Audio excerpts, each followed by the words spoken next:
আসসালামু আলাইকুম রহমতুল্লাহি অবরকাতুহ। সম্মানিত দর্শক, আজকের শিরোনামে যে বিষয়টা নিয়ে আলোচনা করছি এটি মূলত একটি হাইপোথেটিক্যাল বিষয়। আপনি যদি খুব অল্প সময়ের জন্য চিন্তা করেন, অর্থাৎ আগামী ডিসেম্বর মাসে নির্বাচন হয়ে যাবে, অথবা এমনকি 2026 সনের জুন জুলাইতে নির্বাচন হবে বা আগস্ট মাসে নির্বাচন হবে, এরকম একটি সম্ভাবনা যদি আপনার মাথায় থাকে, তাহলে আমি যে বিষয়টি নিয়ে আলোচনা করছি এটি প্রযোজ্য হবে না।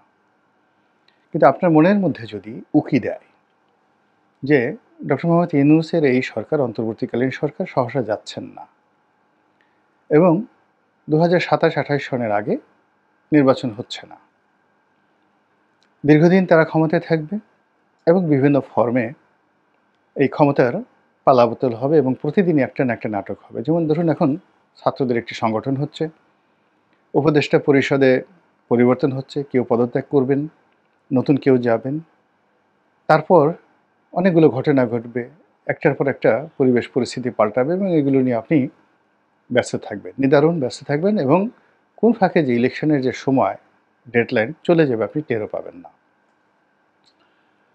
অথবা আপনি যদি মনে করেন যে এখন যারা ইলেকশন লাফাচ্ছেন, আলটিমেটলি তাদেরকে ফাঁদে ফেলা হচ্ছে, এবং এই ফাঁদে ফেলার জন্য আলটিমেটলি যে নেট এবং নেটওয়ার্ক দুটো দরকার, সেটিও করা হয়েছে। যেমন ধরুন, এখন অপারেশন ডেভিল হান্ট চলছে।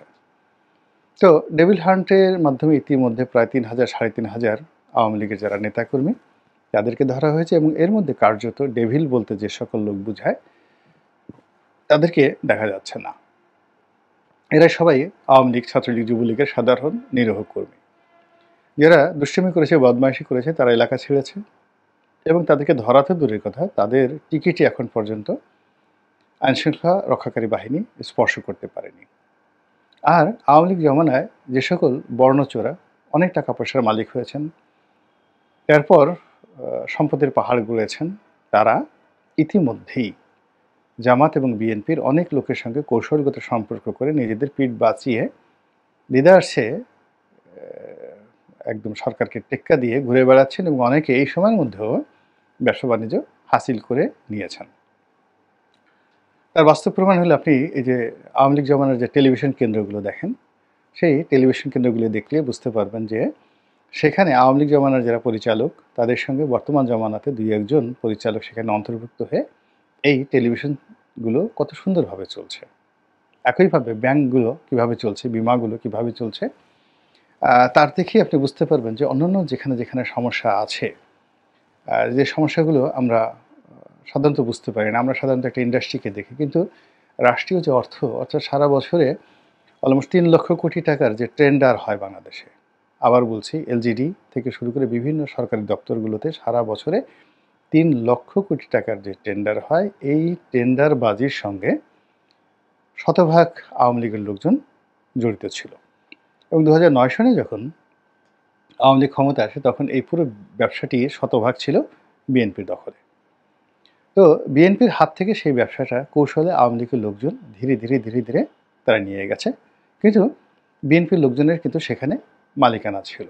আমি যেহেতু একটা মন্ত্রণালয়ের স্ট্যান্ডিং কমিটিতে ছিলাম, আমি এরকম অনেক ঘটনা জানি যে সেখানে স্লিপিং পার্টনার হিসেবে তাদেরকে রেখে দিয়ে তারা জেলে গেছে, কিন্তু তাদের অর্থের ভাগ তারা পেয়ে গেছে। এমনকি পরিবহন সেক্টরে যারা বিএনপি নেতা ছিলেন 2001 থেকে 2006 সন পর্যন্ত, তারা জেলে গেছেন, জুলুম সহ্য করেছেন, এটা দৃশ্য তো আমরা দেখেছি।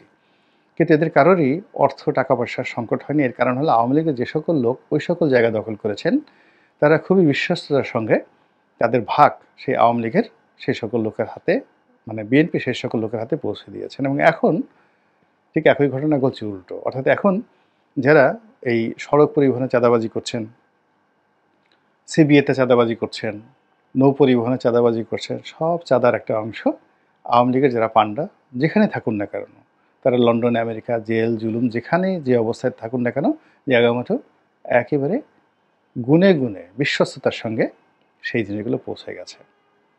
তো এই যে একটা অবস্থা বিরাজ করছে এই বাংলাতে, তো এই অবস্থায় বিরাজ করার কারণে আপনি যদি মনে করেন যে আগামীতে ডক্টর মোহাম্মদ ইউনূস কাউকে ধরার জন্য, অর্থাৎ -2 ফর্মুলা বাস্তবায়ন করার জন্য তিনি যদি এই অপারেশন ডেভিল হান্টকে এখন নতুন যারা চাঁদাবাজ হয়েছেন তাদের উপর প্রয়োগ করতে চান, দেখবেন যে ইলেকশনে নাম নেওয়ার মতো লোক থাকবে না। দৌড়ের উপরে এই পুরো ডান্ডা মেরে ঠান্ডা করতে 24 ঘন্টা সময় লাগবে, জাস্ট 24 ঘন্টা সময় লাগবে।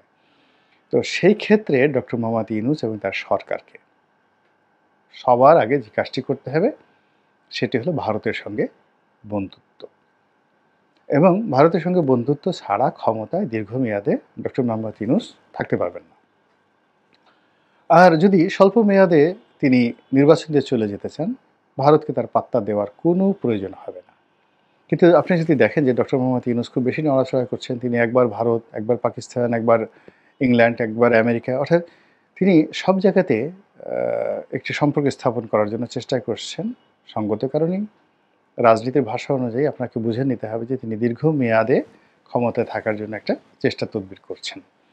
তো আগামীতেই বোঝা যাবে আরও স্পষ্ট করে যে তিনি ক্ষমতায় থাকতে চান নাকি দ্রুত নির্বাচন দিয়ে চলে যেতে চান। এখন আমরা আলোচনা করব তিনি যদি দীর্ঘমেয়াদে ক্ষমতায় থাকতে চান সেক্ষেত্রে ভারতের সঙ্গে এবং নরেন্দ্র মোদীর সঙ্গে তার বন্ধুত্ব হতে হবে। এখন নরেন্দ্র মোদীর সঙ্গে এই মুহূর্তে তার ডাকুমড়ার সম্পর্ক, এবং যাচ্ছে তাই, যে বলার মতো নয়, মুখ দেখা দেখি বন্ধ। কিন্তু আপনি যদি ডক্টর মোহাম্মদ ইউনূসের আকুতি দেখেন, তার সরকারের চেষ্টা দেখেন এবং তার পররাষ্ট্র উপদেষ্টা জনাব তৌহিদের কথাবার্তা শুনেন, সেখানে দেখবেন যে তারা সবচেয়ে নরম ভাষা ব্যবহার করছেন এবং কৌশলী ভাষা ব্যবহার করছেন, এবং মানুষ তাদেরকে যত উত্তেজিত করুক না কেন তারা ভারত বিরোধী একটা পদক্ষেপ গ্রহণ করেননি এখন পর্যন্ত।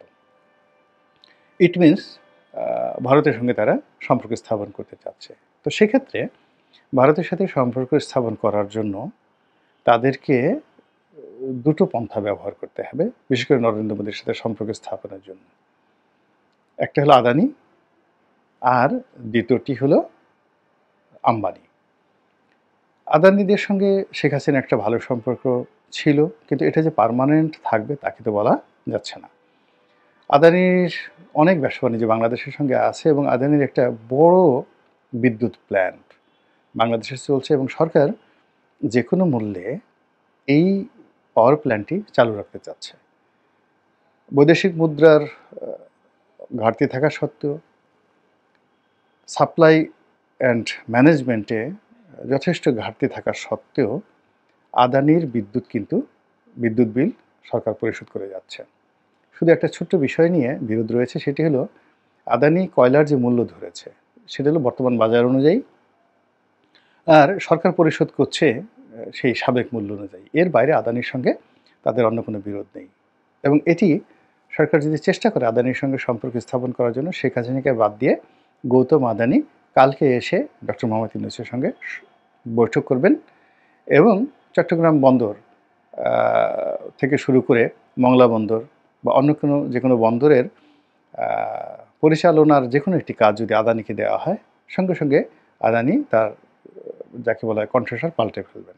এবং আপনারা জানেন যে শ্রীলঙ্কা, তারপরে ইসরায়েল থেকে শুরু করে আরও অনেক দেশে বন্দর পরিচালনায় হাজার হাজার কোটি ডলার, টাকা নয়, হাজার হাজার কোটি ডলার আদানি বিনিয়োগ করে আসছে। বাংলাদেশেও শেখ হাসিনার জমানাতে তারা এই কাজগুলো চেয়েছিল, কিন্তু তারা সেই কাজগুলো শেষ পর্যন্ত পায়নি। তো নতুন জমানাতে যদি আদানি এরকম বড় কিছু লোভনীয় ব্যবসা পায়, আমাদের সিভিল এভিয়েশনে কিছু ব্যবসা পায়, পাওয়ার প্ল্যান্টে আরও কিছু ব্যবসা পায়, তারপর বন্দর পরিচালনায় ব্যবসা পায়, রেল পরিচালনায় ব্যবসা পায়, আদানি চোখ উল্টাই ফেলবে। সেকেন্ড দিক হলো আম্বানি। আম্বানিদের এই মুহূর্তে বাংলাদেশে তেমন কোনো ব্যবসা নেই, এবং ব্যবসার কোনো পরিকল্পনাও তাদের নেই। কিন্তু আম্বানিরা যে কাজটা করে, বিশেষ করে এখন যেটা রয়েছেন মুকেশ আম্বানি, তিনি ব্যক্তিগত সম্পর্ক রক্ষা করেন। পশ্চিমে ওয়েস্টার্ন ওয়ার্ল্ডে তার ভীষণ রকম ভালো সম্পর্ক রয়েছে, এবং অবাক করার ব্যাপার হলো যে আম্বানির যে মেয়ের বিয়ে হলো, তারপরে ছেলের বিয়ে হলো, সেখানে হিলারি ক্লিন্টন ব্যক্তিগতভাবে সেখানে দাওয়াত পেয়েছিলেন, বিল ক্লিন্টন সেখানে ব্যক্তিগতভাবে দাওয়াত পেয়েছিলেন, এবং হিলারি ক্লিন্টনের সঙ্গে আদানির যে সম্পর্ক, সেই সম্পর্ক খুবই ব্যক্তিগত বন্ধুত্বর পর্যায়ে, এবং নিতার সঙ্গে, অর্থাৎ আদানির যে ওয়াইফ, আম্বানির যে ওয়াইফ মুকেশ আম্বানির ওয়াইফ নীতা আম্বানি, তার সঙ্গে হিলারি ক্লিন্টনের রয়েছে ব্যক্তিগত সম্পর্ক, বন্ধুত্ব। এবং হিলারি ক্লিন্টন সেই বিয়েতে যে উপহার দিয়েছেন, সেই উপহারের পরিমাণ শুনলে আপনি বুঝতে পারবেন যে মানে সবচেয়ে লেটেস্ট মডেলের রোলস রয়েস গাড়ি অথবা সম্ভবত একটা বিমান, এই দুটোর একটা তিনি উপহার দিয়েছেন সেই যাকে বলা হয় আম্বানির ছেলে অথবা মেয়ের বিয়েতে, এশা আম্বানির বিয়েতে। তো কাজেই সম্পর্কটা কোন পর্যায়ে বোঝার চেষ্টা করুন। আবার অন্যদিকে হিলারি ক্লিন্টনের সঙ্গে ডক্টর মোহাম্মদ ইউনূসের যে সম্পর্ক, সেই সম্পর্কটি আমরা সবাই জানি। এটি গেল একটি সম্ভাবনা। দ্বিতীয় সম্ভাবনা হলো যে ভারতের সবচেয়ে বড় টেলিকমিউনিকেশন কোম্পানি এখন আদানির,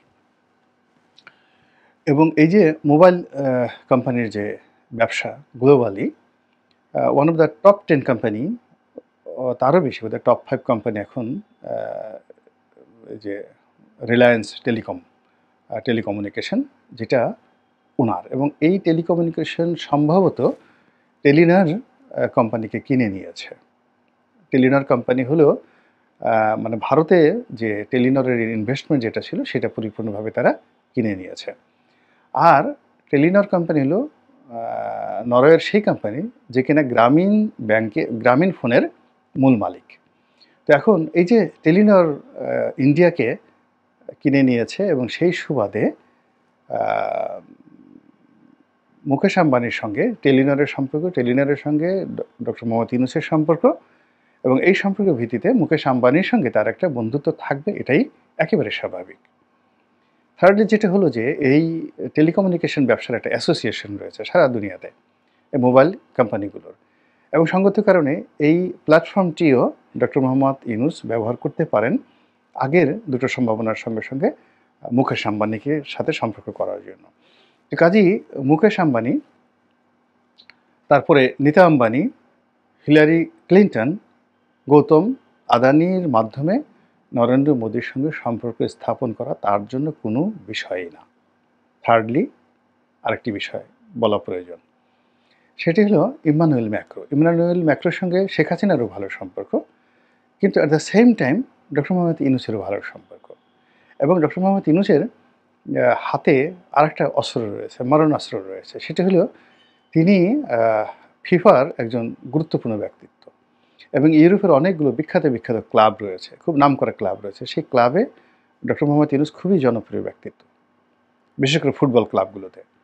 তো ভারতের যে স্পোর্টস ওয়ার্ল্ড রয়েছে, সেই স্পোর্টস ওয়ার্ল্ড নরেন্দ্র মোদী সরকারের উপরে খুবই প্রভাব বিস্তার করে। তো এই সকল উপকরণ ব্যবহার করে তিনি যদি নরেন্দ্র মোদীর সাথে সম্পর্ক স্থাপন করতে চান, এটি তার জন্য খুব বেশি কঠিন হবে না, কিন্তু এটি তিনি তখনই করবেন যখন তিনি দীর্ঘমেয়াদে ক্ষমতায় থাকার চেষ্টা করবেন। এখন বাস্তবতা দেখুন, আর এই যে একটা হাইপোথেটিক্যাল, এই জিনিসগুলো জেনে রাখুন, হয়তো আপনার কাজে লাগতেও পারে আগামী কোনো বিষয় মূল্যায়ন করার ক্ষেত্রে। আল্লাহ আমাদের সবাইকে হেদায়েত দান করুন এবং হেফাজত করুন। আসসালামু আলাইকুম রহমতুল্লাহি ওয়া বারাকাতুহু।